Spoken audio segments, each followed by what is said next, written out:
I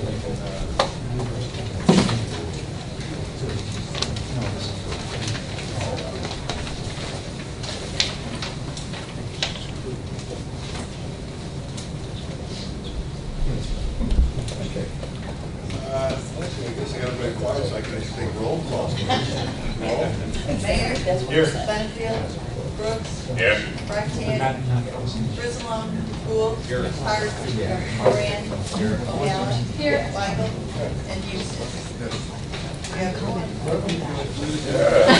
Join me to pledge allegiance. I pledge allegiance to the flag of the United States of America and to the republic for which it stands, one nation, under God, indivisible, with liberty and justice for all.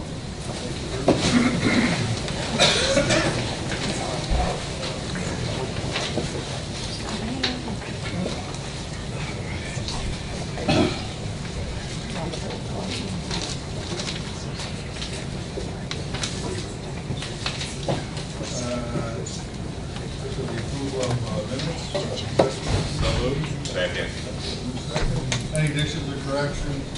Hearing none, all in favor? Aye. Opposed, motion carries. We also have an executive committee minutes from 14th. So moved. Any additions or corrections? Hearing none, all in favor? Aye. Opposed, motion carries. So the old business moving forward this week. Then we'll get into new business. Presentation of the freight mobility plan. The CED has done some preliminary work on putting a freight plan together. Of course, we need to also include that in our overall transportation study. So, John, I'm going to try to go in and introduce our other our guests. John? Great. Mr. Chairman, thank you, members of the committee, and everybody in the audience. This project really goes back 2 years when the CED leadership decided that because of all of the rapid growth in logistics and transportation development, that it was time for us as an organization to look at how are we going to best prepare for the future of not just this industry sector, but all of our target sectors that are impacted by transportation and investment in transportation. As a result of that, we created the Will County Freight Advisory Council. The council is made up of public and private sector representatives and industries from the logistics sector itself, and along with the ag community and engineering community, and well representative of really that population that's invested in freight mobility in the county. And their charge coming out of the box was to look at this issue of planning for the future. And so we started talking about developing a freight study.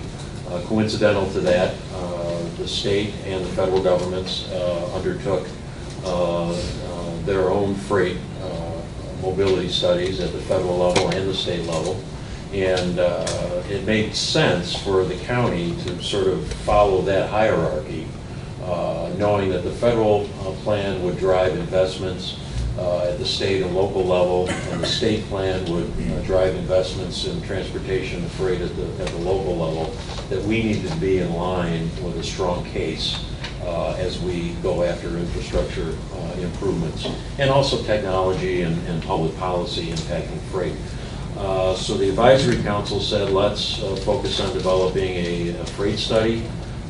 We started out looking at, okay, we need to count trucks, we need to figure out where they're coming from and where they're going, and then we started talking about improvements that are necessary, things like the Hobolt Bridge, adding lanes to 80, and that led to a more serious level of discussion, and we were fortunate to receive a small grant from the National Realtors Association.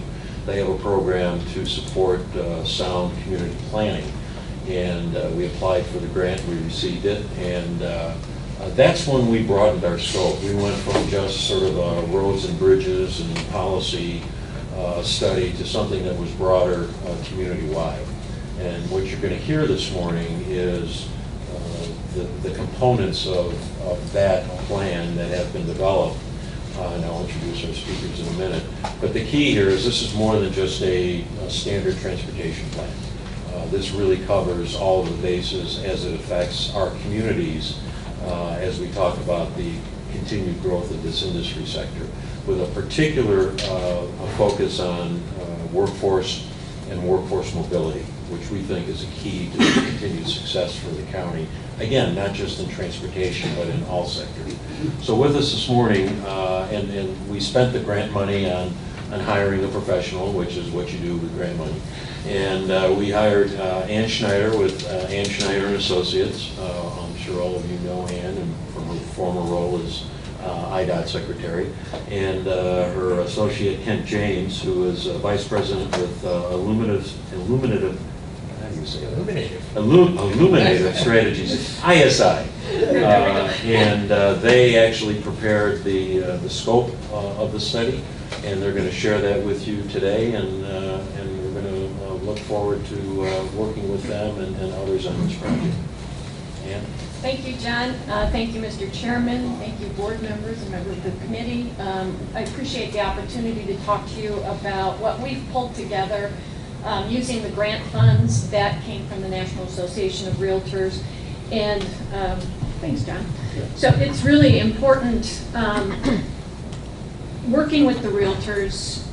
Their focus is on livability principles in communities, and how do you support those principles through some of the things that may not necessarily neatly tie together. And so when we were preparing the scope of work for this plan, we went and looked at best practices across the country, and we looked for things that would help us work not only on the transportation aspects of the freight plan, but also look at the livability principles that are really important to our communities. And so what we've pulled together, I think, is a good balance between the freight mobility needs and also making sure that as we address those, that we take into account the livability of our communities, and also looking at the workforce needs tied to having a freight-oriented economy.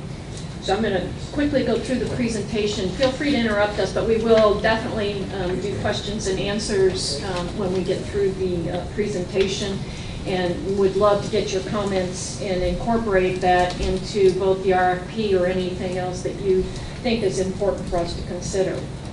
So moving to the first slide, when we started down this path, we wanted to see what other plans have done. And I think it's going to be important for us to point out, as we develop this community-friendly freight mobility plan, why Will County matters. And you living here and are the decision makers for Will County, you understand this. And we've used versions of this presentation, just so you know, as we've approached others to help support funding for the plan. And then as we go forward, the results of the plan will hopefully also help the county compete successfully for federal and state grant opportunities for making the improvements in the area that are needed to accommodate both the community infrastructure concerns and also the freight mobility concerns. So our first slide here just talks about why Will County matters. And again, as the decision makers here, you know this, but this is something that I think it cannot be stated enough. What is happening here in terms of how it has become the crossroads for freight in the country. And the Chicago terminal is extremely congested, and freight moving through the Chicago terminal faces challenges of its own. And I think that's why you're seeing this explosion here in Will County, is that shippers and 3PLs and others that are involved in the logistics sector see this as the next best alternative, and so they really are making investments here, and you can see with your assets here why that is happening. So I'm going to turn this over to my colleague and associate, Kent James, and Kent's going to talk about the opportunities that we found here, and then also about our holistic approach to delivering on this plan. So as John and Ann mentioned, the perspective that we took wasn't just from a freight perspective, it was from a community perspective. It's, you can't just build a distribution center and have trucks on the road. You have to have employees have to get to the centers. you have to have livable, you have to have housing. So again, the perspective that we took when we looked at this plan was really across a lot of factors that we're going to talk about.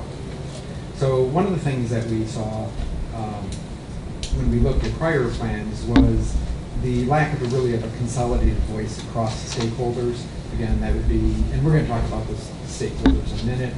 Number two, how to translate the differing needs into a common prioritization system. So you might have transit or local car traffic infrastructure needs, and you have freight needs, and you have academic needs. How do you tie all those things together and prioritize projects using a prioritization method that takes into account all those various voices? So that doesn't exist today. Number three, because of that lack of a common prioritization capability and the lack of consolidated voices across these stakeholders, you get a lot of decision impasse on how to prioritize projects and how to allocate funding. Number four, again, you have siloed and fragmented planning. That happens, again, through all the various stakeholders that we identified. Number five, we found that often data that's used in the decision support system is really aged. A lot of the transit data that's used for planning is 3 to 5 years old at best. So one of the things that we are going to talk some about is how do we more actively engage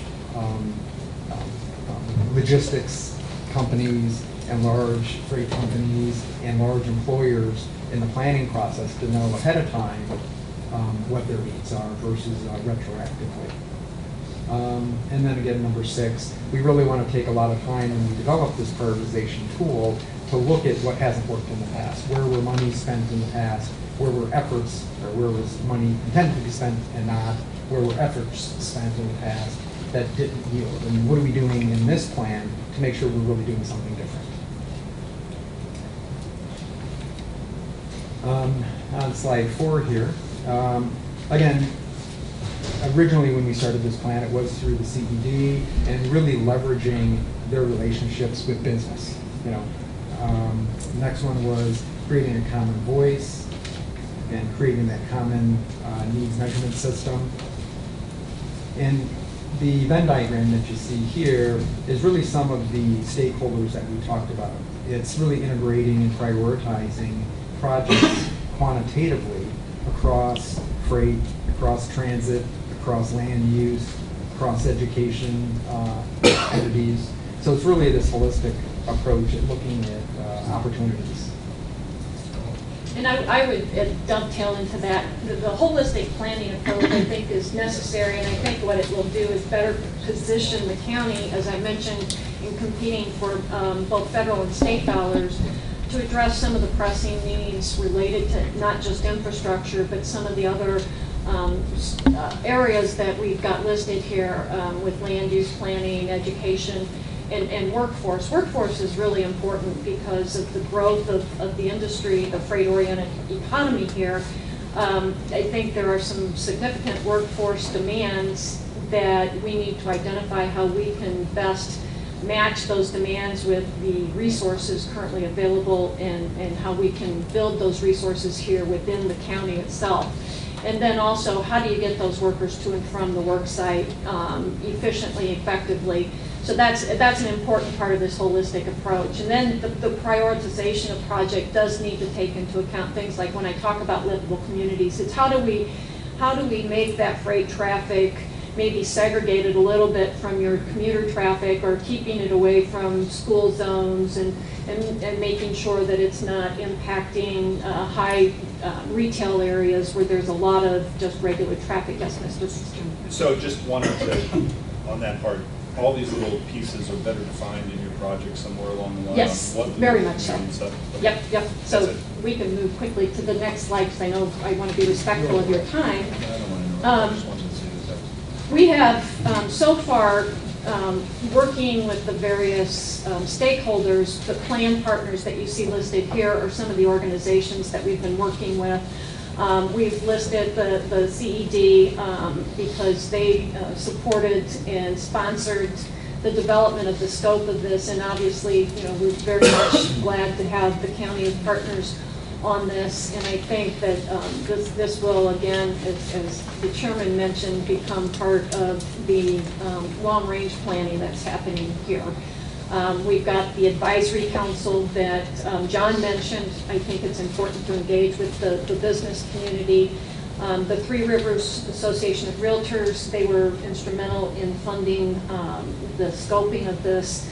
We've already had meetings with Secretary Blankenhorn and his staff on state funding opportunities. We're looking at a grant that Jada got through the Department of Transportation. It's some transit funding, and that would help with the workforce mobility chapter.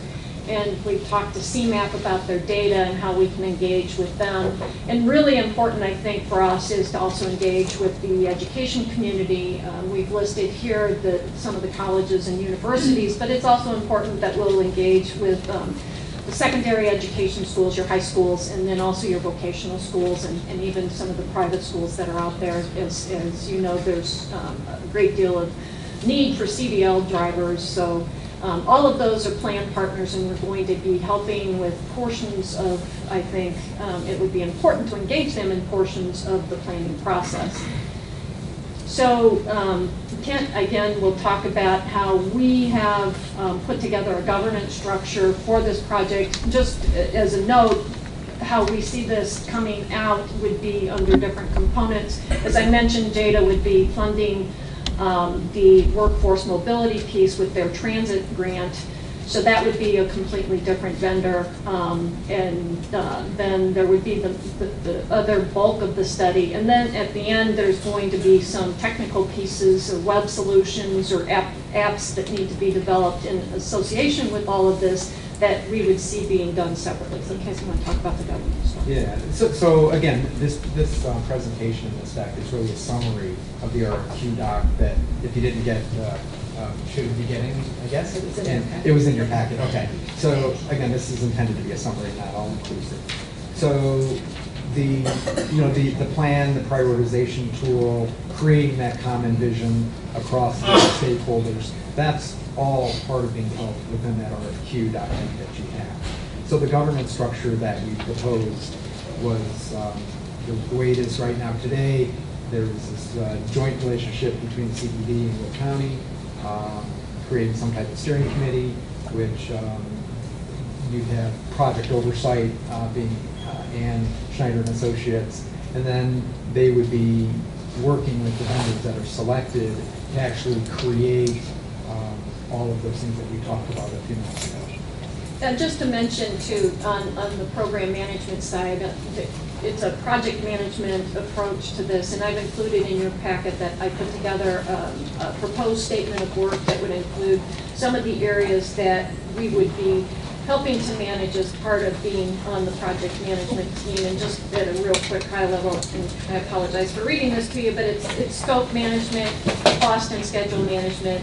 Importantly, it's quality assurance, quality control, human resource management, communications management, and again, importantly, risk management, risk to the project. Making sure that we deliver this broader plan on time, on schedule, and we're going to have a very aggressive schedule, or we're proposing that there be a very aggressive schedule of having a plan done by March 31st, because federal applications for grant funding opportunities come in early April, and it will be important to have this as a supporting document to those grant applications. So we do have an aggressive schedule. Next slide. Yep. So this is where we're at today.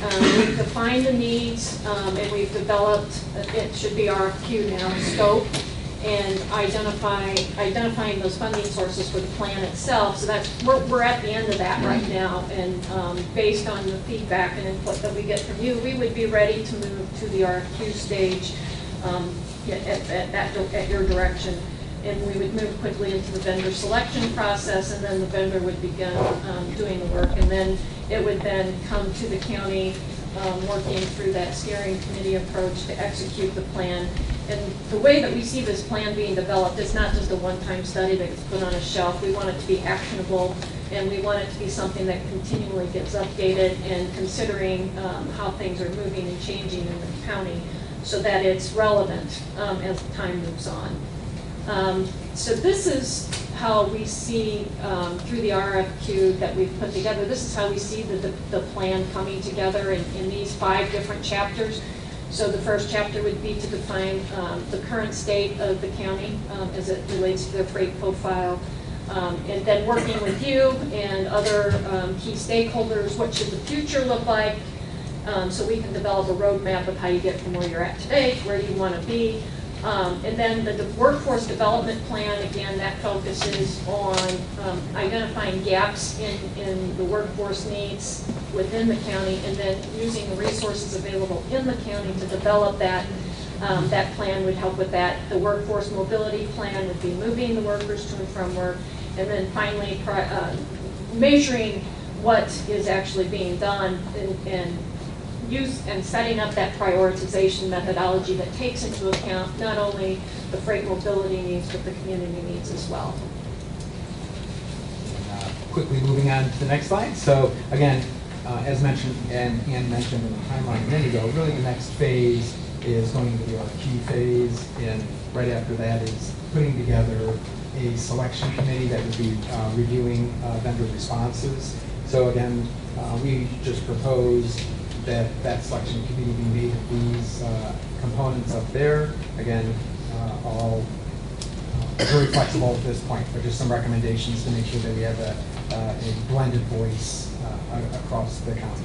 I will tell you the next few slides are more definition related to what is going to actually be in the plan, and we're not going to read these slides to you. Just wanted to give you a sense of what that plan would include, and this is at a very high level, so we're not going to go through any great detail telling you about these chapters, and what we really want to get to is your questions and comments. But at a high level, if you want to tell them about how we see public involvement being underlying all of the work that's going to take place. Technology. We can think of We got the paper. Yeah, they have paper. We can get going. So again, active public involvement, again, a number of points there, just talking about engaging stakeholders and such across the different voices. If we move to the next slide. Right, so I'll talk quickly. The next, keep talking. The next slide is defining the current state freight profile. Again, that's just baselining where you're at today.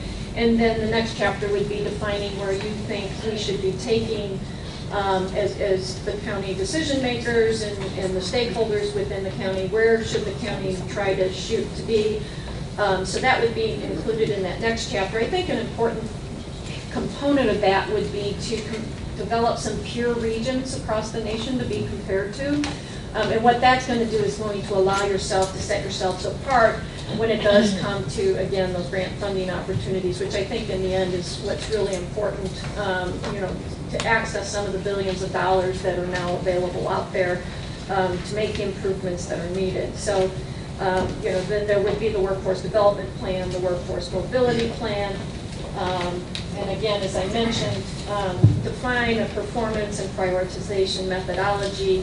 I think that prioritization methodology is going to be key critical in taking into account all of the various factors and making sure then when we present a prioritized list of projects that they reflect the priorities of the Will County and the communities within Will County. And the priorities that would be applicable across potential grant funding sources too. Again, we want to cast as broad of a net as possible. And so the next steps is, as we see them, would be to, first of all, take your comments, questions, and amendments or changes to what we pulled together in the draft RFQ.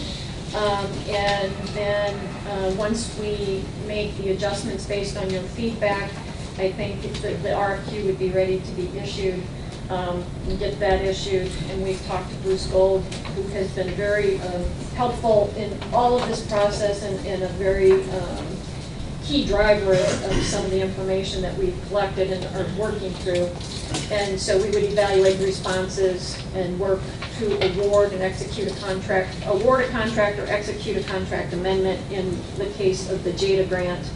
And again, as I mentioned, complete the plan by March 31st and be able to use that plan to leverage the information to apply for the different funding opportunities, and then also to look at some creative ways to address some of the other issues that are faced to the freight-oriented economy here in the county. And I know that was kind of a quick breeze through, but really, I think it's more important for us to collect your feedback. Perfect. Brief is perfect. Well, before we get into any questions, I personally want to just see if we can lay a little groundwork here on how the partnership might go forward, and talk about maybe the different chapters of work to be completed, and what really is strictly transportation related versus what's affected by transportation, such as workforce and so forth, which is extremely important. In some ways, I think it's the most important aspect of us developing the workforce to go along with the growing transportation logistic industry here. So, first let me say, and I think that certainly the county would want to continue with the project. So we're not going to go through another process. We're interviewing project managers, and Snyder and Associates was selected. She brings on whoever else she needs as her support. So I think we probably need to start moving that forward. But I'm going to talk about the county's responsibilities and what the CED might do. Because I do think this is I do think it's important because there's funding implications there. I don't think the CED at this point has identified funding from the private sector side or from other grant side. Am I correct, John? Right, that's correct. And depending on the total scope, we probably would be looking, I know this is going to be a wide number, but we're probably going to be talking anywhere from about $400,000 to $800,000 in this study, depending on the various chapters. I would like us to focus on initially the strict transportation chapters, because and Bruce Gould, you might as well stand up or come up and sit down here. I know you're back there hiding. No, he's not hiding back there. No, I'm hiding. Oh, he's hiding back there. Come on up. He's got a reserve. He's always by the door, so. There's reason. Why you sit down? He knows his transportation evidence. And as everyone knows, we had some discussions with Bruce. So, and I, at least my position, I think the county's position should be, and those who I talked to, it includes Don Gould, our transportation chairman. What would the county actually be outright responsible for? And I think that we talked about the strict transportation portion that to be included in our transportation study, our 2040 plan, as it were. Are we on the 2050 plan yet? I never know what plan we're quite on. We're on 2040, okay. So this would be part of our 2040 transportation plan is the freight portion. And of course, we've also talked about, it not only includes roads, bridges, rail, and waterways would be included in our portion of that transportation study, correct, Bruce? That is correct. Okay, so and John, we haven't really talked about this, so some of this is the first time you're hearing it. So my thought is, and the thought of the little group that got together to discuss this, is that we would break out the transportation portion. The county would take responsibility for that. The county would pay for that because we would pay for it anyway in our transportation. and would probably continue as the project manager. And those chapters are the upfront chapters anyway. And so we would just, we would contract with Fenner and Associates, the county would.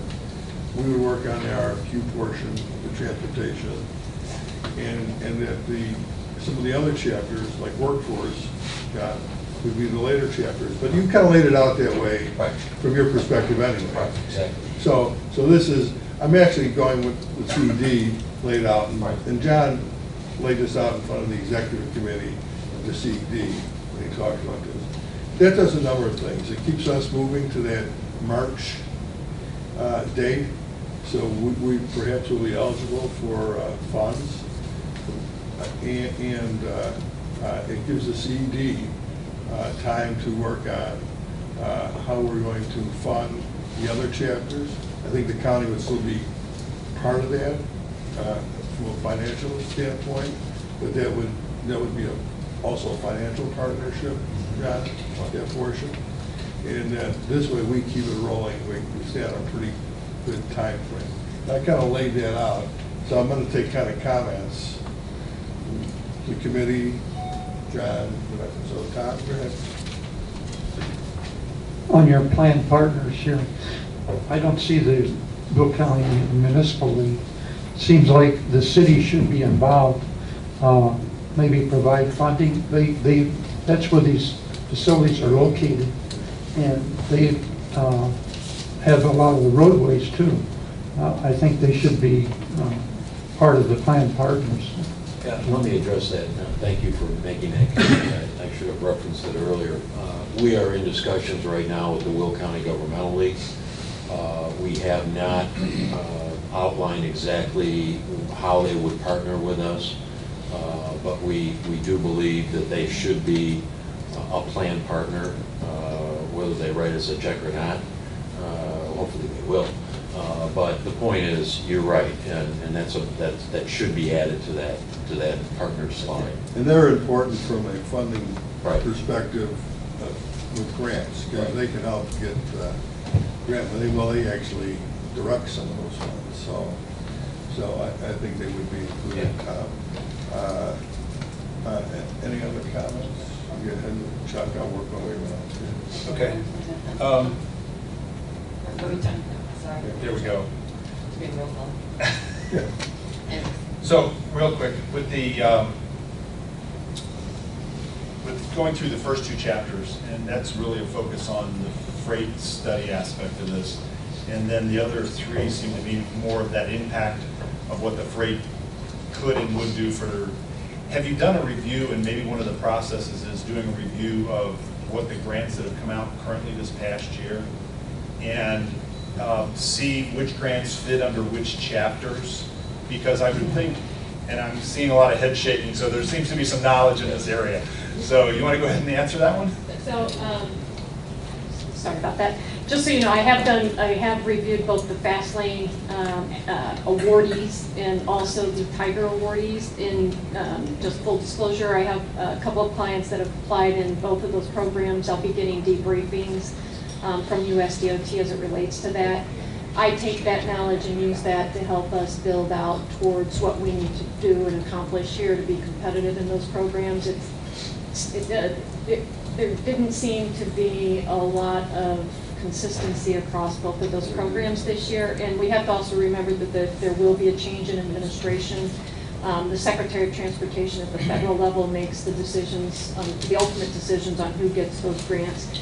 So really it's going to be a matter of how we plug into that and know what their mindset is. This current secretary, what's important to him is what they call ladders of opportunity, so that focuses on workforce, which is, again, one of the other reasons we included that as part of this plan.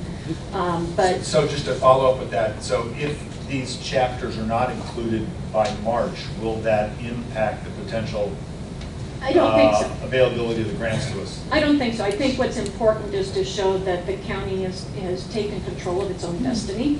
And I think through this plan, as part of your long-range plan, you're showing that in the fact that if part of this plan is to put together a methodology for prioritizing projects, and if it's a data-supported, documented approach to identifying those projects. I think that puts you at a higher level in terms of competing with other applications. And also looking for money to actually complete those last 3 chapters, potentially. Yeah, well, and we've already begun that process. Just so you know, I've done some outreach with the Federal Highway Administration. Not all of the funds would come through there, and as I mentioned, John, I know, has met with Secretary Blankenhorn. They have state planning and research dollars. We're going to try to see if we can get access to assist with underwriting some of the costs here. And we've talked to CMAT as well. One of the benefits of having gone through the first of 5 cycles for this freight money and the round 7 of Tiger is that we also are able to look at what the competition is going to be for next year. Because the reality is a lot of these applications for funding are resubmitted. And that helps us, and this is a good reason to have Ann on board with her background and experience. It really helps us build a stronger application, knowing who the competition is. And I think that's a reality. You know, what's kind of interesting is there was no Illinois project funded in the first round of the Fast Lane. And there's a lot of concern by a lot of the ports nationally about projects that were selected and how pertinent they really were to freight mobility. At the NACO, Don and I both, Don Moran and I both sit on the Transportation Committee of NACO, and they address the inconsistencies and concerns about where some of that, how that money, who received those monies. And I do think that's going to be addressed down the road. I'm wondering if, well, you said no, they fell in, there's no grants were granted in Illinois, but how many people applied? I don't know. I'm wondering who was really prepared to apply for these grants in the first round. There were 212 nationwide, and I'm waiting, I'm supposed to be getting access to the list. My understanding is there were probably about a dozen from Illinois at the most. So I think some of it is just, everyone will be a little better prepared next round. Okay, Suzanne? No, I was going to ask for them to explain. Thank you, Jeff, for taking care of that. Good. Okay. Yeah, Jim. As I understand it, the first year of Fast Lane grants was oversubscribed to the extent that it would encompass more money than was in the entire program for the entire Fast Lane. For Fast Lane. When I went out and toured the Port of Oakland back in March, James Garner from the Federal Highway Administration, he was there. He was also at our NACO meeting in Long Beach. He stressed the importance of this new mega region look that the Federal Highway Administration is taking at freight movement throughout the United States. And I just wonder how this plan, if we're making it only through our county, how does that, what's the plan for our outlook for that as it expands beyond our county? Not for our planning, for instance, but how does that fit into their going forward on a mega region stuff? Yeah, by the way, they didn't do us any favors in the region they put us in. We go from Minneapolis to Detroit to St. Louis. They put us in a really tough, very competitive. So thank you for asking the question I was going to ask you to ask.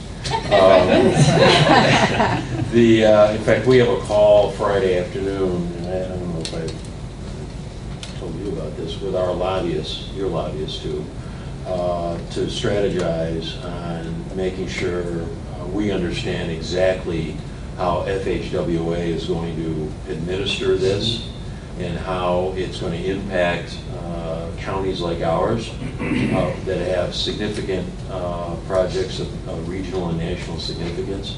And all you have to do is look at I-80 and I-55. And I think that we need to get ahead of that and stay ahead of it. And the good news is, I hope it's good news, we have the Federal Highway Administrator speaking at our Global Logistics Summit in September.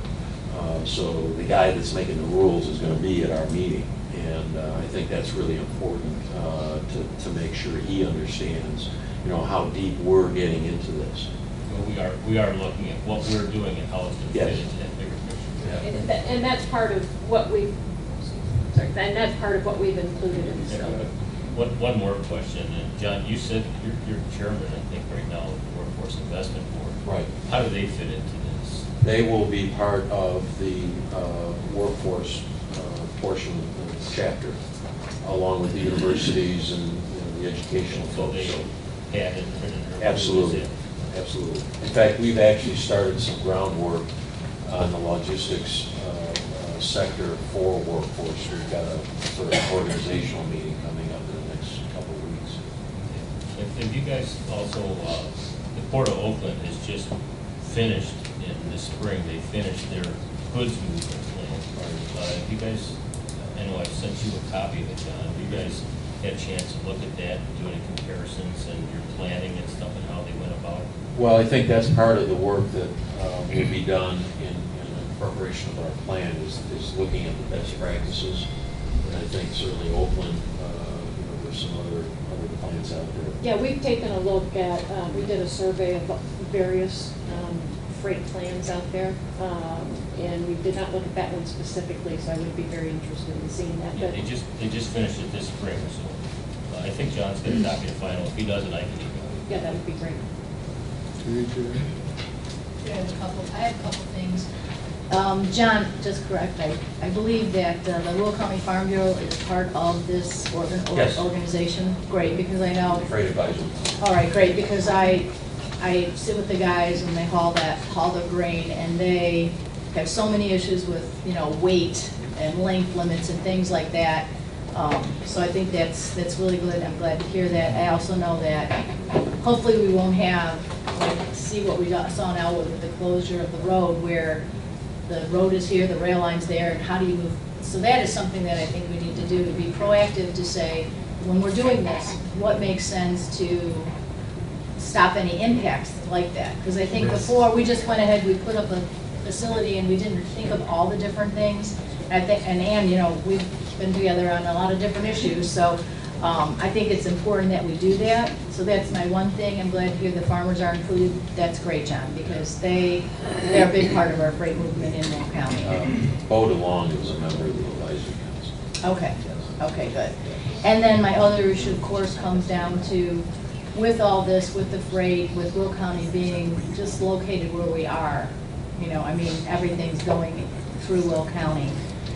My key concern, as it always is definitely any residents and their property rights being impacted, and making a plan that makes sense, making a plan that respects the property owner's rights, because listen, a property owner can be easily displaced whatever way for whatever big project, but to me, everybody has such a right to live where they live and enjoy where they live. So I hope we look at, quiet zones or something like that around communities, things like that, and the impact to the residents. And then also, any plans that come in place, let's not have a 30-year project that impacts the residents and never moves forward. Let's make a good plan, people can live with it. Everybody is never going to be happy, you can't make everybody happy. But whatever way, I want everybody to make as happy as we can and as respectful as we can, should we need to take some property for, like Bruce always has to take property for his roads, because he needs to change the dynamics of an intersection. And, I always want to make sure that the utmost respect is given to the property owner and care in their property rights. So I hope that is a big key component. We have, Ann and John and I have gone round and round on this issue for many times. And it's very important. It's very important. The property owner is a little person in this whole pie. They're very, very important, so. And that's why we wanted to make this, why we called it a community friendly, not just in title, but in how we pull this together, and to address that very specific issue. That's great, thank you. Okay. I do think, by the way, you have something? Ken, Ann, and John, I think you guys did a very good job putting this together. But my question is going back to slide number 5, planned partnership, in addition to what Tom has brought up with the government lead. The who that you have listed on the left, are you only interested in who partners that can bring the why, which is funding, to the table? Or would you be interested in voice and supply ask that can bring to the table The Laraway School District consolidated 205 unincorporated Joliet, as you know, John, is right in the midst of the intermodal. And they have a very aggressive transportation plan of their own, albeit small. I've been to their school board meeting to discuss it. And as you know, John, they have brought property west of their, east of their property route, so they want to move and get out of that district. However, they are a very strong voice and concern about that traffic in that intermodal area. So my question is your wide partnership only those can bring funding, and or would you be interested in a voice like that that can bring value to the table as well? So underlying, if we go back to, let me find the slide number here. Why are you doing that? Let me, if I can expand on Mr. Brooks's question just a little bit. The planned partnership group, what exactly is their role going to be? I mean, if it's to give input, I mean, the reason I'm asking this is because to you know, exactly what role and what decisions do they make within the plan? When I look at how we're going to, from my view, and I believe from the county's view, when we initially move forward on selecting, for example, a consultant to do the plan, that will be something that the county will do. That we will select that vendor on the transportation portion. Not going to go in front of a partnership group to do all those. Not that other people won't be included. Certainly, you would probably be one of the primary influencers on that. And John, you would be at that table, but it would still be a county decision, since the county would have to pay how, it'll be a county process under state statute on how we go forward and hire a consultant, a vendor, on that portion at least. And some other chapters, you may want to bring some other consultants in, because it's a different skill set, I believe. So I just want to establish that before we get too far into these partnerships and what they might be doing. And I believe, and I'm going to drag in the state's attorney, Mary, I believe that we don't really have much of a alternative but to use that type of process. Pretty much. You know, when you spend money, there are things that you can delegate authority for, but there have to be very refined parameters so that the entity or person you're delegating to knows what parameters to work within. And this is kind of a little different because we're basically defining the parameters by developing the RFQ, and then you're choosing the people who are going to carry that out. So, well, for those first chapters, I would think that we're going to develop the RFQ. When I say we, it'd be Bruce, along with. I'm going to jump in here only because, and correct me if I'm wrong, I mean, the document that was attached to the agenda is in fact the RFQ. It's called an RFQ. It's the RFQ.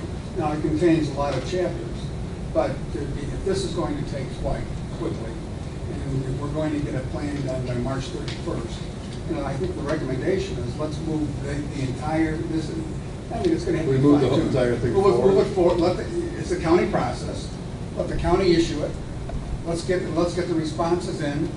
John will be representing the freight, will participate in that decision-making process in the interviews.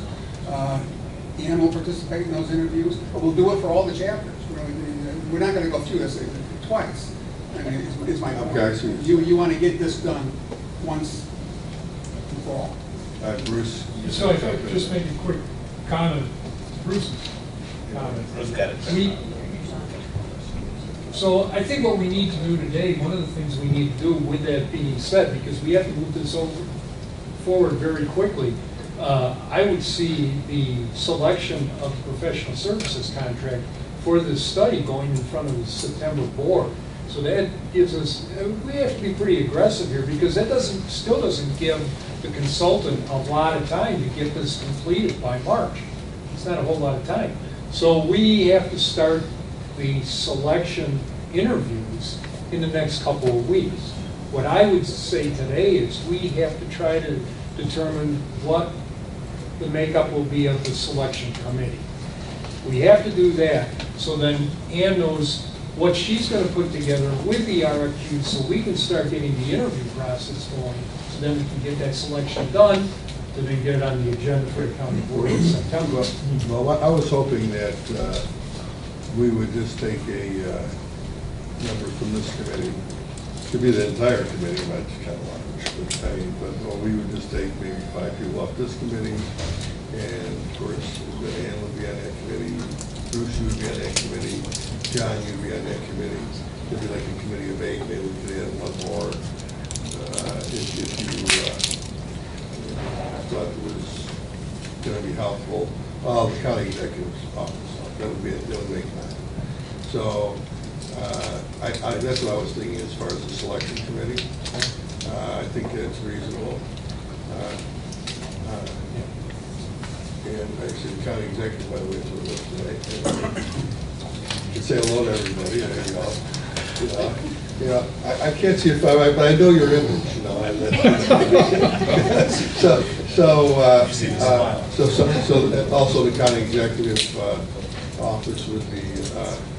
I always say I like to see the county executive come to the committee, but it's whatever it does to me. And then that would be the selection committee. And we can get to, if everybody thinks that is a pretty good group that we can move quickly with, then that's what we'll do. That towards the end of we'll throw up, we'll be out of this committee. Could Ann address? So I'll get back to schools now. I know you got other questions, but she hasn't responded yet. No. You know, About let- school parts, let me take specifically about, let me ask you, you were talking about specifically about the Laraway. Laraway school district. Okay. Yeah. two things. First of all, and it actually answers Jim's question about the partners. Yeah. The partners, obviously, you know, at this point, because funding is so critical to move this forward, Right. Obviously funders are an immediate partner. We're not defining roles of them at this point. We do know that if one of the partners is providing some funding, they have rules that we have to follow, just like we have to follow the county rules on spending your money. So I think, you know, that's sort of a technical role of the partners. When you get into the Laraway schools, the Farm Bureau, the governmental league, of course they may be a paying partner, I think that's where we consider them advisory to this process, but in terms of a real function, Jim, they don't have an up or down. Okay, they don't have a vote. No. Okay. That's not. They They're have putting input. information They have and input. input, so that- They have input. Right. Right, and that gets to and on slide number 10, we give a little bit more detail about the active public involvement that needs to underlie the entire study, and that's where you pull in all of that participation from all of those stakeholders that could somehow be impacted or needs to have That's really your study. input. I mean, that's really your study, that's what it Exactly. is. We're talking about actually Right. getting that information because they're the ones that are going to be giving us their data to put into the big picture. Exactly. So, question back to the vendor selection. Do you have an idea of the kind, I mean, because as you break up these chapters, as Jim pointed out, I mean, there is some skill differences. Are we looking at vendors that can take care of this big package? And have we got an idea of the group that we're setting this up to, and et cetera? Yeah, one of the things, real quick, and then I'll let Bruce. 'cause Yeah, Bruce, she might we've answer we've been working together on this. I figured. That they would have to be pre-qualified with IDOT and transportation studies, and so it will be. So you have a list it will of be a folks right. that are already set up? Yeah, it'll be a limited group of Already pre-qualified qualified, firms. pre-qualified. So, Okay, that can take care, because, I mean, you've identified 5 chapters, so I would imagine these firms They- are they have qualified done to do these all types- 5 chapters, so. yeah, they have done these types of plans So across to the Bruce's country. point, we can go at this from a holistic Yes. scope of work Yes. versus breaking it up. Yes. You know, if I can, because I really want to try to move this forward, so I'm going to entertain maybe some motions to move this forward. I've talked to the chairman of the Transportation Committee, And Don agrees that this issue should probably stay at the executive. So we'll work through the executive committee for this study. But to move it along, I'd like to, for this month, county board meeting, and we can move it to the next Thursday for assignment to the county board, is that we would move forward and obtain Snyder and Associates to be our project manager. You want a motion specifically on that? And Yes. then another motion on the RFQ? Yes. Okay, so I move that Schneider and Associates goes with the marketing, PR marketing project manager. Okay. Second. Second. Okay, discussion, all in favor? Aye.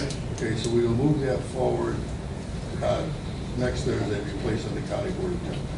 In the meantime, Bruce and the state's attorney's office, and John, you'll have to be involved. You're gonna have to negotiate a contract that hopefully we can pass by this county board meeting. So it gives us 2 weeks to get it, well, less than 2 weeks actually. So it gives us 10 days to kind of get this together. So 9 days, whatever, 5 days, but Miracle happen. yeah, so if we were created in 6 days and it was the 7th day of rest, it should be no problem. There we go. That's Okay, all right. So Bruce, John, Mary, if you just can, of course, Ann, too, you're gonna have to.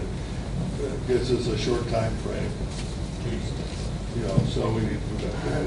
Yeah, so when you were mentioning everybody in this group, I was wondering if perhaps myself and Herb, since we kind of have our own little dynamic world, could also be part of that.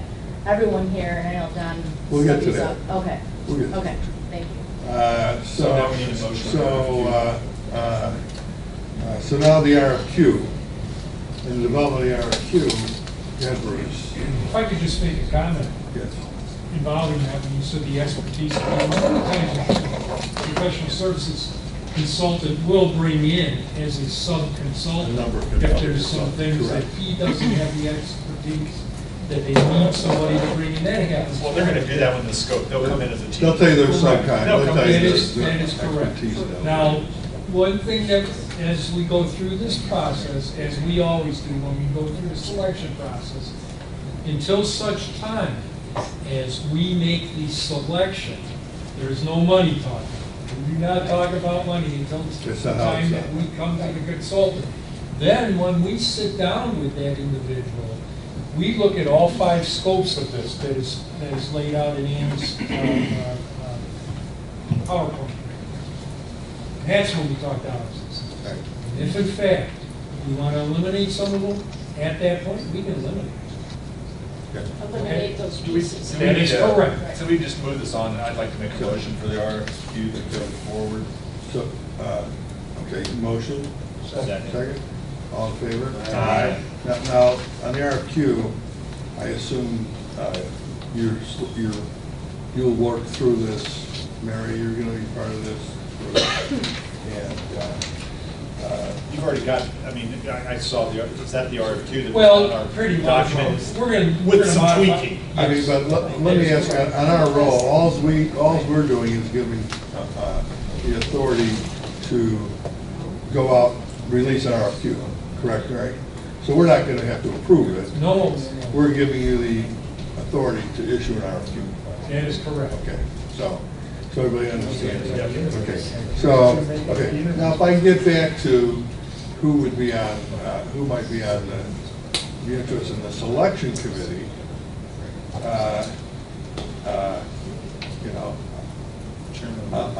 will go on, Don will go on, Her will go on, how many am I up to here? Economic development. These are economic development. Okay. Don's from transportation, Don Gould. Don Moran is our local authority. So, You're welcome. Well, hey, I told that all the time. I like to sit next to Don because he's always the smartest guy in the room. It's on video. I love thinking of Don in business. But Don is a very knowledgeable person. I'm kidding with him, but he is a very knowledgeable person. And often amazes me exactly his knowledge of a lot of very technical things. So he's the guy that reads the technical magazines, I think. Okay? Yeah. So anyway, Don, and then so what do we got? 1, 2, 3, 4, 5. That is the 5. That would be the 5th one.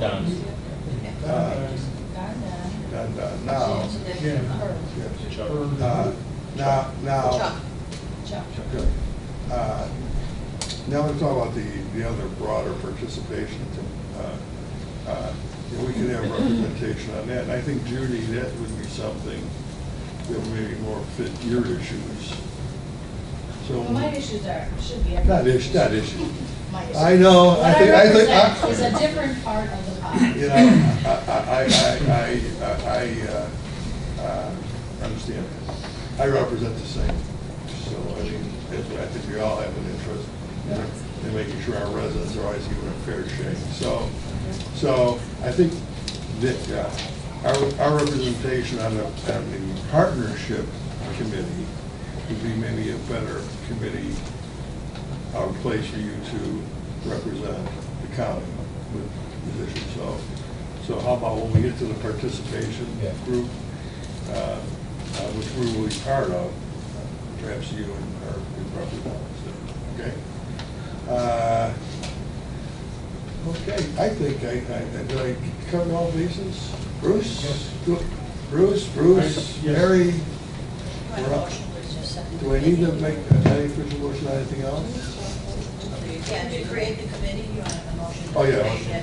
So, well, and also that the committee would include CD, Don, and that'll be you.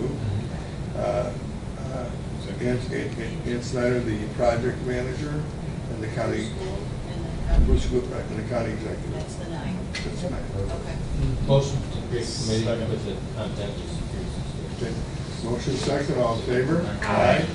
Now there's always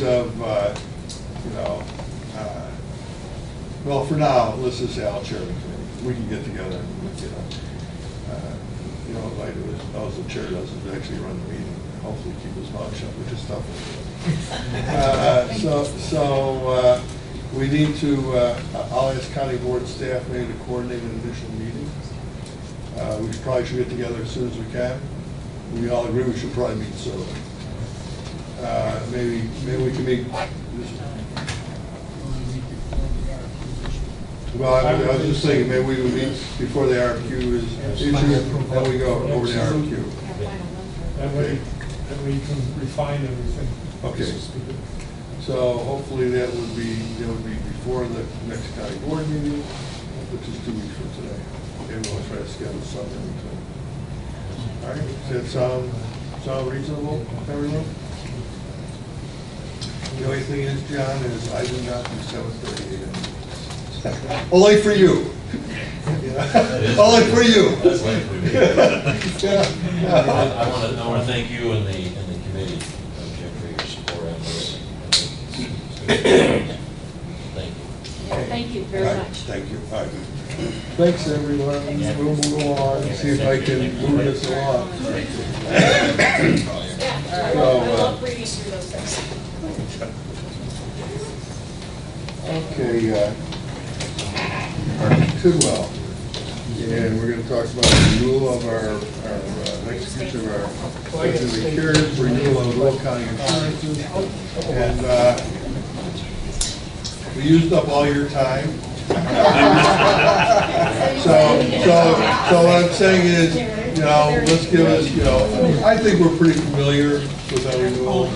I think maybe you can highlight changes, including You're falling asleep there? including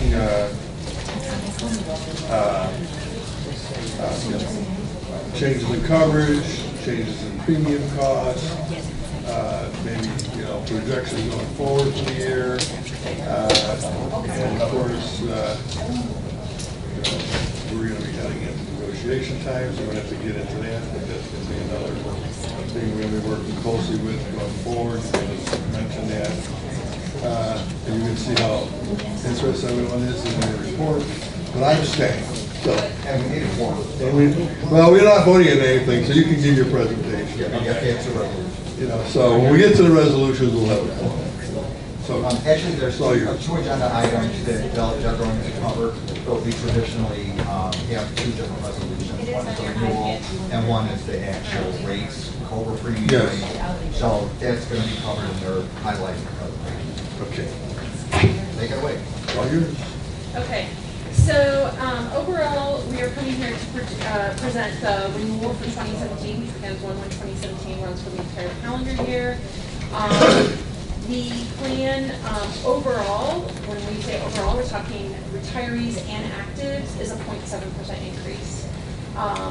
That is not, so that's overall very, very good. Where's that in relation to Trend, trend and the healthcare inflation? yeah, trend healthcare inflation is kind of running in that probably 7% range. We're right in there. So you're going to see some numbers in here where your HMO is running very well, that's coming in below trend, and then your PPO is running at trend.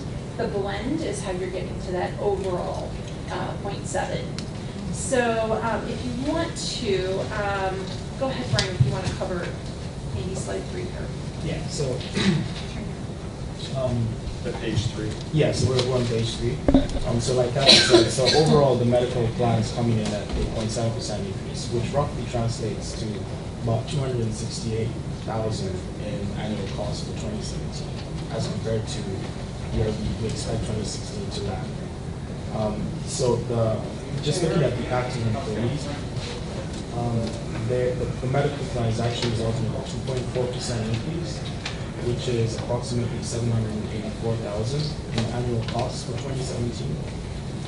The PPO is coming in at about a 7.5% increase, while the HMO is actually performing pretty well. So that's actually coming in at a decrease of about 9.6%.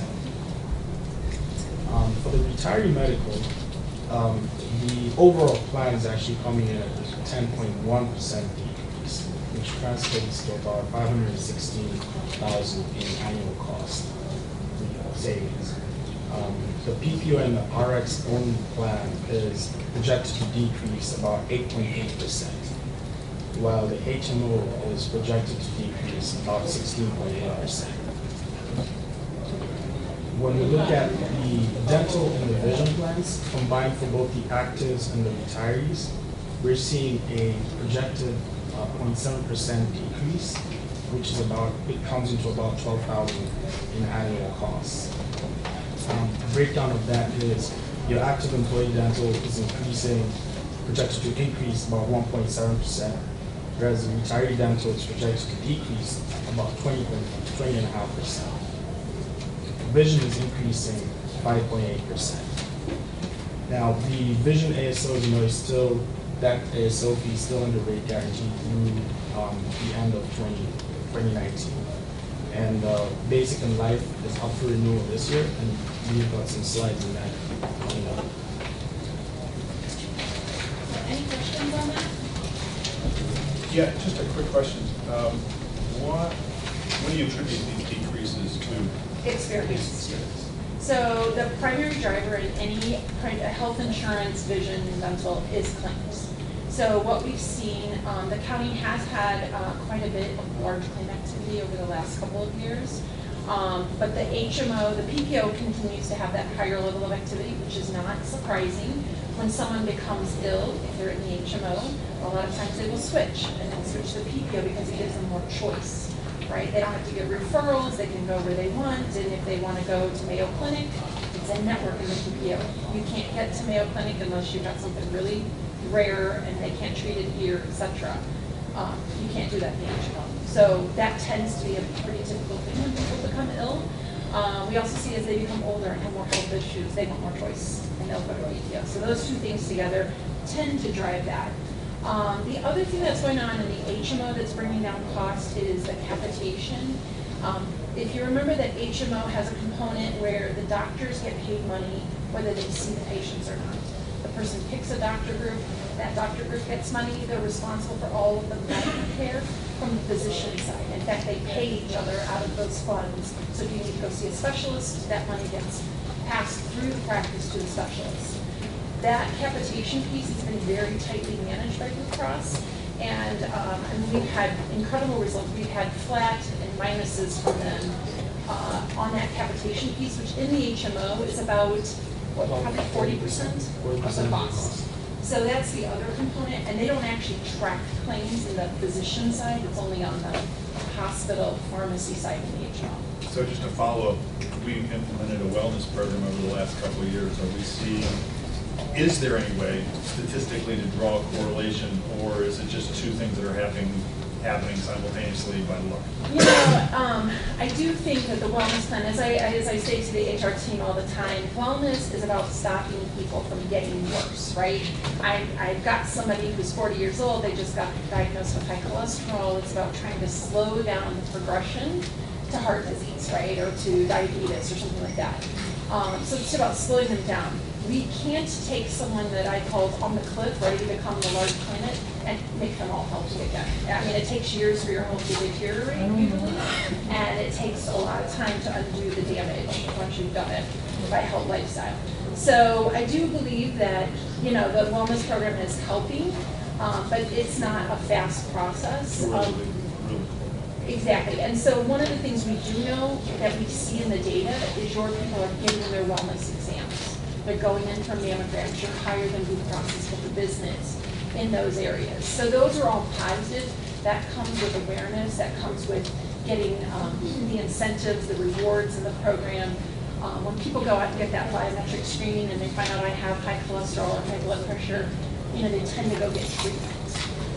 And that kind of thing. They get invited into coaching if they need to be that type of activity, which does then hopefully slow down that progression. Okay, and we are trying to get more data for you because we know that that's important. And I'm sure that's challenging though. Yes, yes, especially like with the HMO, we don't get any data on the physician visits. Blue Cross does not have that. It's because of that. They get paid money up front to manage the care. And the doctors do a great job of managing care, and that's how they make money in the HMO. They're taking all the risk when it comes to providing the medical care on the physician side in the HMO. Does that make sense? Yeah. Okay. So a couple of other things that are kind of helping as well, transitional reinsurance fee. This was the money that was being set aside to pay the public exchanges for high-risk members that were going into public exchanges. That has been decreasing over the last 3 years. It is going away, so it is not in this calculation. Last year, that was $27 per employee or per member, and that's gone. It's not in this projection.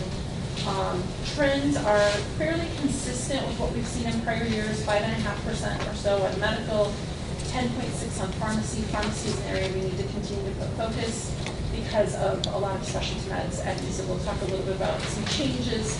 Blue Cross being managing things a little bit more going forward. One of the areas that we also pay close attention to, if you turn to slide 6, is instead of the prescription drug rebate. We have been pressuring Blue Cross on this. This is money that they're getting back from the pharmaceutical manufacturers for basically what your members are using. We did push back. Blue Cross originally offered a $24 rebate, like $4.28 on the PPO members. We did push back on them, and they brought that up to $30.56. That's a guaranteed credit that you get every month on every employee enrolled in that plan. Pardon me? How much are they getting? Well, what they are supposedly passing it all back, but what they do is they allocate it at the underwriting level, so they're not giving Will County exactly the money that came back on your members. So that's why we manage it.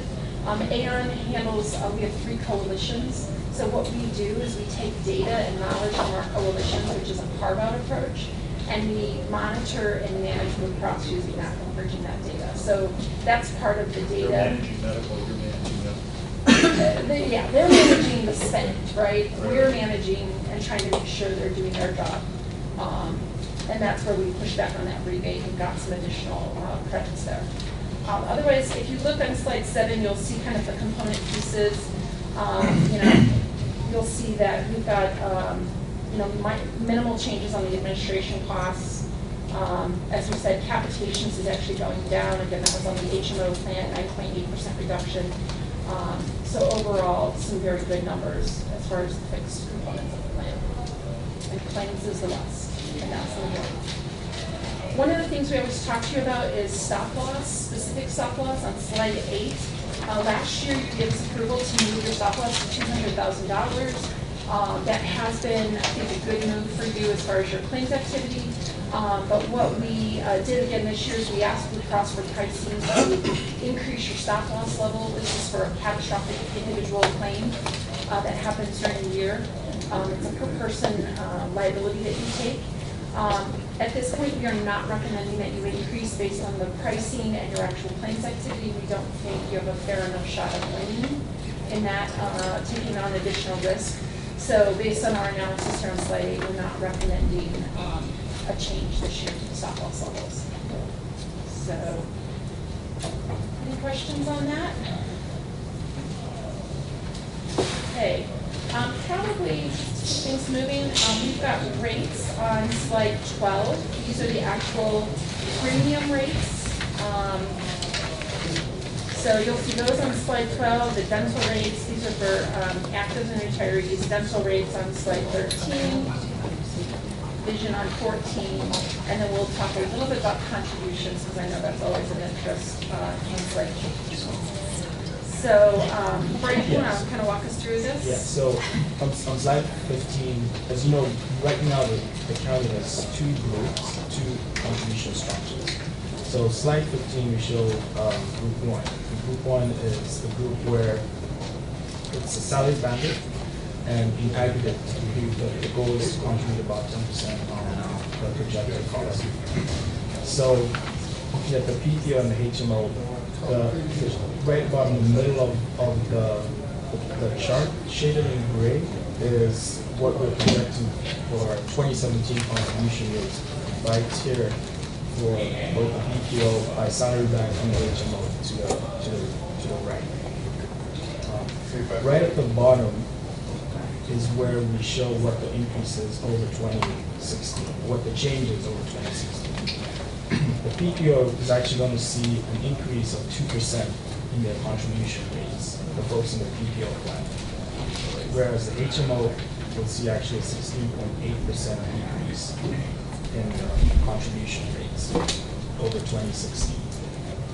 So this is one of the points, if you'll recall, over the last couple of years, we've been increasing the percentage from, I think we were sitting, 8, 9, 10 was what we had done.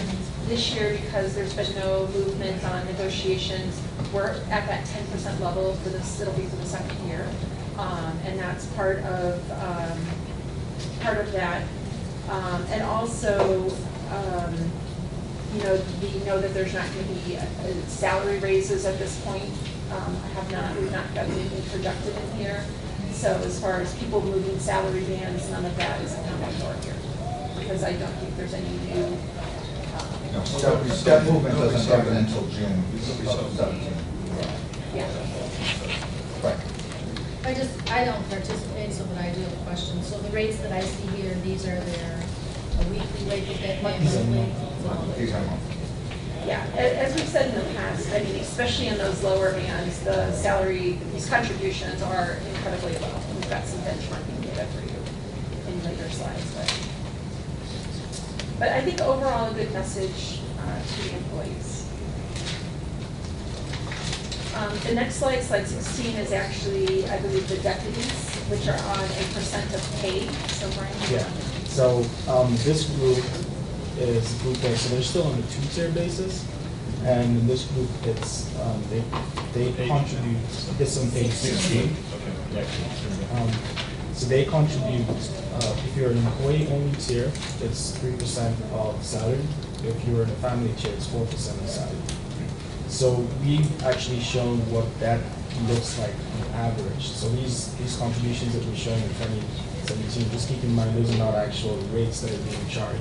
We just took the the core of Kahoot and the folks into that, and then we averaged the salary and came up with what that looks like. So it's just illustrative. Do you know offhand what percentage of that is of premium? Yeah, if you Yes. look over there, for 2017, it's, oh, actually, that's the, yeah. Yes, that's the Far right percentage. column. Far right 18.8%. Oh, The okay. far right. Percent cost. Yep, so for Yeah. the PPO it's 13.1, and for the HMO it's So they're paying quite a bit more percentage. Yes.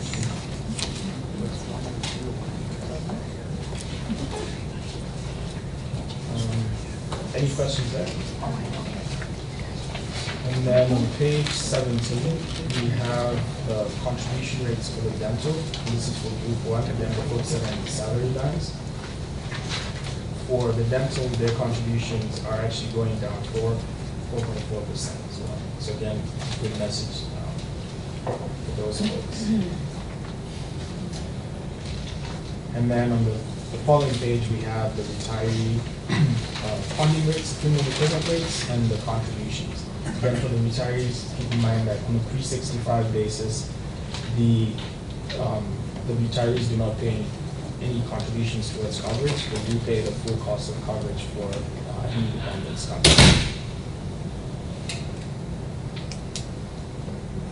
Any questions on those?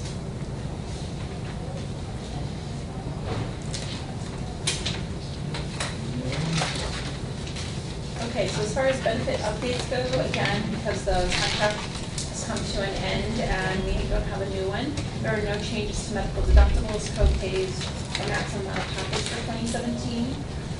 There are a couple of changes that will happen on the drug plan, and these were things, the first one is proton pump inhibitors on the PPO will be excluded. So these are medications that are now readily available over the counter. So Nexium, Prilosec, Prevacid that you can buy over the counter, they will not be covered under the medical plan. That has already happened on the HMO. That was a mandated change last year under the HMO plan. But remember, if you do get prescribed, Yes. your doctor can write the prescription and you fill it at retail by just going to the shelf and picking it and going to the pharmacist, and then you can use that with your flexible spending account. Yes. So you can still use flex sellers, but you do want to have that doctor saying take Prilosec twice a day, that kind of thing. That's what you would need. So that is one change. And then prior authorization and step therapy was again in the contracts. And Blue Cross is updating some of the medications that are under management for that. And again, the goal of those programs is to ensure that the medication is being appropriately used. So managing things like off-label use, also managing, trying to try lower cost drugs before you move to the very expensive. Like we've got now a cholesterol medication that's several $1,000s a year to take. When I say several, I'm talking over 10. But you have to have a certain type of medial high cholesterol, and you have to have testing before you can get approved for that, right? So they want to try, your other ones, Lipitor, generic, et cetera, before they let you get to something really expensive like that. That's what that's about. That would be like a step therapy. So those programs are just going to be updated. Prime will communicate to anyone who's going to be impacted by those modifications to what they're managing. They will let them know in advance what to expect, what actions they need to take, etc. So it's not, hopefully that'll be minimal disruption. And they've done this before, as people are starting to take medications, etc. Yeah, because they actually, I think quarterly or twice a year, look at their programs as new drugs come to market. So Twice a year, they update the formulary list, so, and they notify members. Okay, so any questions on changes? Okay, the next section is on the wellness program. I've just included some information here, again, reminding you what the component pieces are. Again, this was in the, this was bargained with all the unions. So the biometric screenings, the health risk assessment, the requirement to designate a physician, and then to avoid a premium differential or having to pay extra, or to get that discount. There's also a gift card incentive when people get involved and they earn some points for doing things that they need to do, either having biometric scores in range or doing other activities like doing health coaching and that kind of thing. They can get a gift card incentive, yes. There's you guys are sending people through the biometrics. There are those of us that have spouses that are involved and that have biometrics being done, so things are being done twice, same exact tests. And under Blue Cross Blue Shield, there should be a way that there should not need to be a repeat of information if one is done in January and this one's supposed to be in March. It should be able to just... Well, we accept anything from January 1st for that campaign. So like we run our campaign starting in April. If you had it done in that same calendar year, like from January 1st forward, you can have the doctor just send that information. We can do this offline, Bruce. I want to show you, take a look at this and see if it's a See, way this that we isn't can get operated or managed by Blue Cross. They don't get this information. I understand, but I'm saying that they're doing, that's who's paying the bills. Well, they're not paying the bills on this wellness. But if your spouse is going and getting her wellness exam, she can take a form, which would cost the county less money for the screening part. Right. Take that form to her doctor, he puts the information on the form, it gets sent in, and it's done.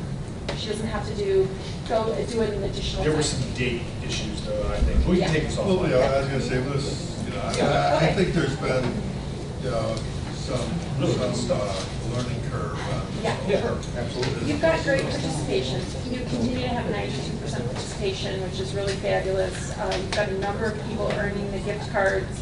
And you've got a lot of people doing additional activities. You had 942 employees doing more than the required 3 to get the gift card. And on average, they were doing 3.1. I was helping Bruce with the lottery. You had some people earn 29 extra points. That's how much they did. They went to lunch and learns, they did Weight Watchers, they tracked their exercise, they were doing coaching. I mean, that's phenomenal, and I think Bruce, you had shared some people that got great results. Although absolutely. they're not ready to go public with who they are. But you're getting some good results. So I've got a little bit of information on 28 and 29, just on kind of where people are at. Again, big opportunities: nutrition, exercise, and weight. Unfortunately, the issues the nation has. So as far as budget goes, I've got that on slide 27, which you probably know, so it doesn't have a number. The budget's actually going down a little bit, so you're going to get money that comes in to support the program by people who choose not to participate. So they're paying extra, so that helps offset the cost. So the total cost of the wellness program are that $462,000. The surcharges, because people choose not to participate, are about $228,000. So the net is $234,000 in cost to run the program. Which is a reduction. It's actually a slight reduction. But again, good participation. Slide 29, the life and disability renewal. You're getting a flat increase, no increase on the life insurance, which is a very minimal amount of coverage. Voluntary life that employees pay for is not changing. The short-term disability is what they call administrative services only. They're approving the claims, but they're not actually sending out, like it's not their money that's paying for the actual claim dollars. That administration fee is increasing from $1 to $1.30, which sounds percentage-wise like a lot of money. But it is very much below market. Like, we knew that last time we did an RFP on this. You're probably $1.50 below market on that rate, so it is an increase. It's about a $7,492 a year increase, but they're losing money on the product. We've had so many claims that they said they needed to get an increase. And if your claims activity continues, this will still put them in a deficit managing your claims. So, any questions on that? Excise tax, just real quick, I want to let you know where we stand on that. I think we told you that got pushed back to 2020. This is the thing called the Cadillac tax in the ACA. It's really up in the air as far as what we think. could happen here. We've got this big election coming, who knows? But we do have an update on slide 34 with these 2017 renewal numbers that we put into our model to kind of estimate. They're still saying we're going to cross in 2020 if this tax does not go away. But I do think the good renewal this year has helped a little bit. Okay. Any questions on that?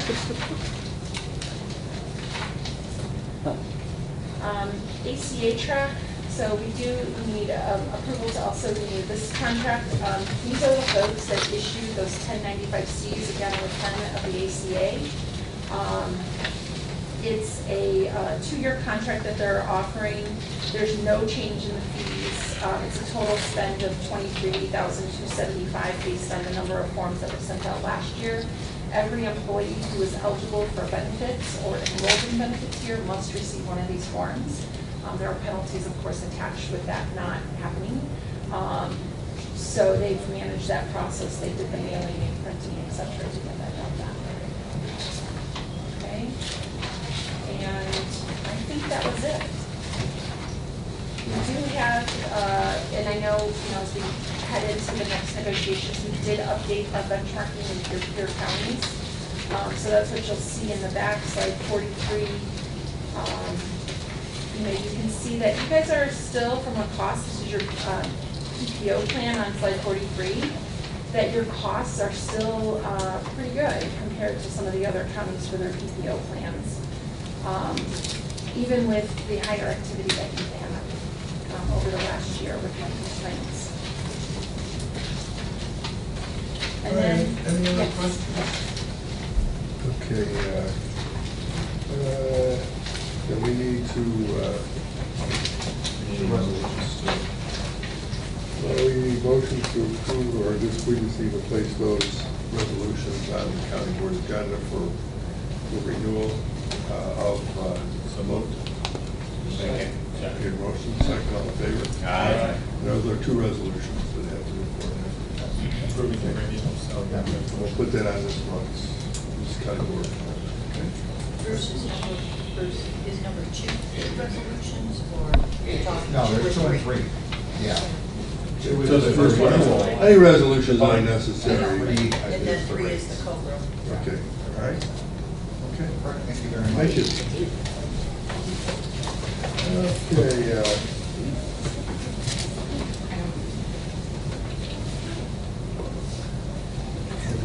Okay, so we're down actually to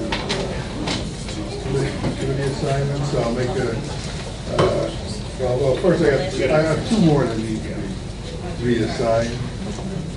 One is authorizing the executive to negotiate and execute a lease agreement for the ETSB administrative offices in the new Laraway Public Safety Facility.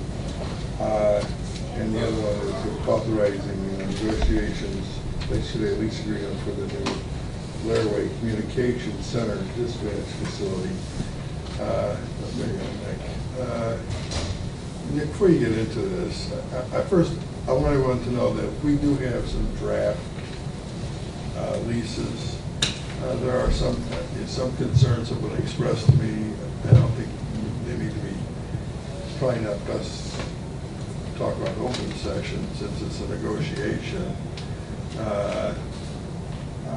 So yeah, I think some of those concerns have to be addressed. I do think they're legitimate. I don't know if we should go into executive session to maybe talk about that now.